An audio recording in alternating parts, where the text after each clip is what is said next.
আপনার হরিণ শিকার করতে যাবে, দেখে গেটি হরিণ দাঁড়িয়ে আছে। আপনার কি বলবো, ওই হামজালার সাথে সাথে আপনার নিশানা করে নিল, হরিণের দিকে আপনার তীরটা নিশানা করেছে। এমন সময়তে হরিণ ডাক দিয়ে বলে, ওগো নবীজির চাচা হামজালা গো, তুমি আমাকে তীর মারার আগে একটা কথা শুনো। হামজালা রাদিয়াল্লাহু তাআলা আনহু তখনও কিন্তু কালেমা পড়ে মুসলমান হয় না রে বাবা।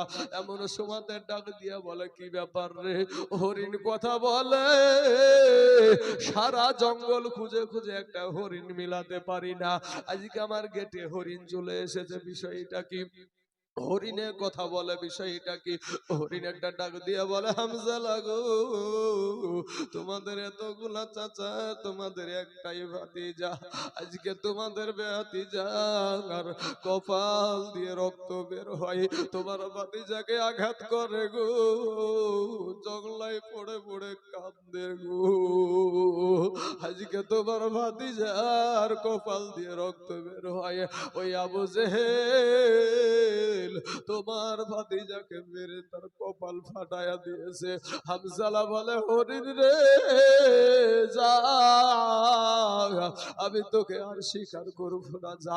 আমি হামজালা আমার ভাতিজার জন্য আমি এবার দৌড়াবো।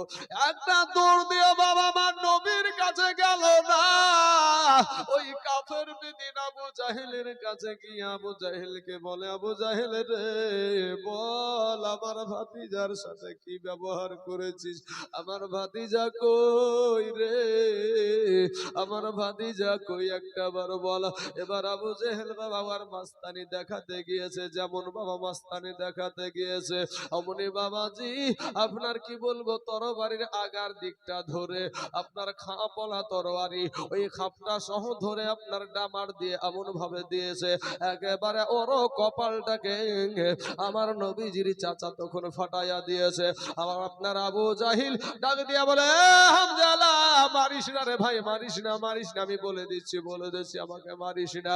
বাবা গো বলছে, আমি অমুক জায়গাতে জঙ্গলার পাশে আমি পাথর মেরেছিলাম, ওইখান থেকে কোন দিকে গিয়েছে এটা আর আমি বলতে পারবো না। আবার দয়ার নবীজির চাচা একটা দৌড় দিয়া বাবা জঙ্গলার দিকে ছুড়ে দিয়েছে বাবা। আমার নবীজি জঙ্গলা থেকে দূর থেকে আমার নবীজির চাচাকে দেখতে পেয়ে আমার নবীজি বাবা ছুটে এসে চাচার কোমর খানা ধরে বলে, চাচা গো, ও চাচা আমার বানাই, চাচা গো আমার আব্বা নাই,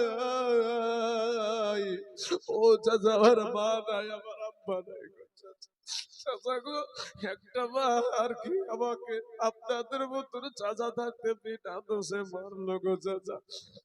চাচা একটা ডাক দিয়ে বলে, ভাতিজা রে আমি ওই আবু জেহেলের প্রতিশোধ নিয়ে এসেছি। আমার নবী আপনার নবী ডাক দিয়ে বলে, চাচা গো আমি প্রতিশোধ চাই না, আমি প্রতিশোধ চাই না গো চাচা, আমি প্রতিশোধ নিতে চাই না। আমার নবীকে বলছেন, হামজালা ডাক দিয়ে বলছে, ও বেটা ভাতিজা, তোমার চাচি আম্মা তোমার জন্য অপেক্ষা করছে, চলো নিয়ে বাড়ি চলো। আমার নবীকে নিয়ে বাবা টুকটুক করে চলে যাচ্ছে। আর হামজালা বলে, আমার ভাতিজা দুঃখ করো না, তোমার আব্বা নাই মা নাই বলে দুঃখ করিও না, আজকে থেকে কথা দিলাম আমি হামজালা দুনিয়াতে বেঁচে থাকা পর্যন্ত তোমার শরীরে একটা ফুলের ছিটকিও আর পড়বে না। জোরে বলেন সুবহানাল্লাহ। কান্দিয়া ব্যাকুল রে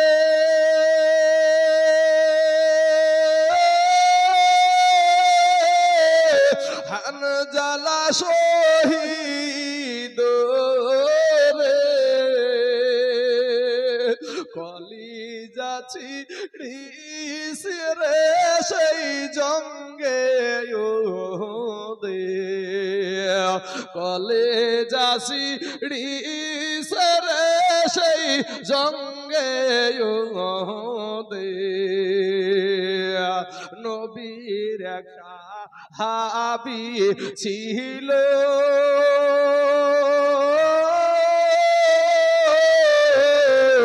হানজালা নামেতে তিনি শহীদ হয়েছিলেন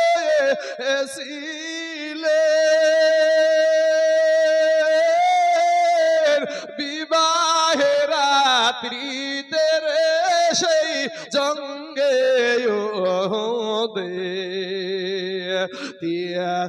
বিয়ে রাত্রে এই আধার রাতে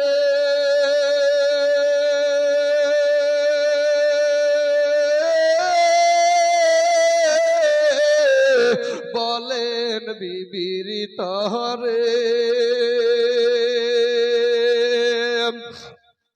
এ বিয়ে রাত্রে নামে যাচ্ছি বিদায় দাবা মারে রে যাব জঙ্গে যুদ্ধে গেলেন শহীদ হলে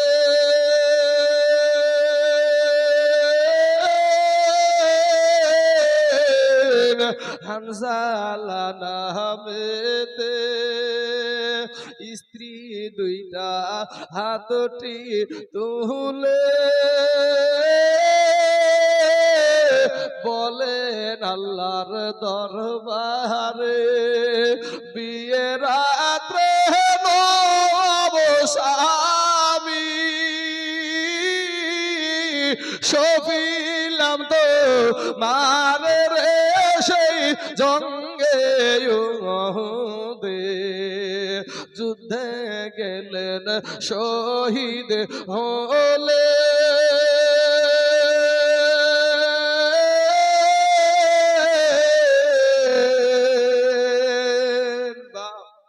আমরা হলে যেতাম যুদ্ধে বিয়ের রাত্রিতে। হ্যাঁ, বিয়ের রাত্রিতে বাবা গোসল ফরজ আছে, এমন সময়তে কানে আওয়াজ নবী নাই নবী নাই, আর ওই অবস্থাতে যে শহীদ হচ্ছে। হ্যাঁ হ্যাঁ, নবীদের সাহাবাদের বলেন গোসল দিতে রে সেই জঙ্গে অমনি গাইবি আওয়াজ নাবিজি পাইলেন শুনিতে হানজালার গোসল হবে ফেরেশতাদের হাতে রে সেই জঙ্গে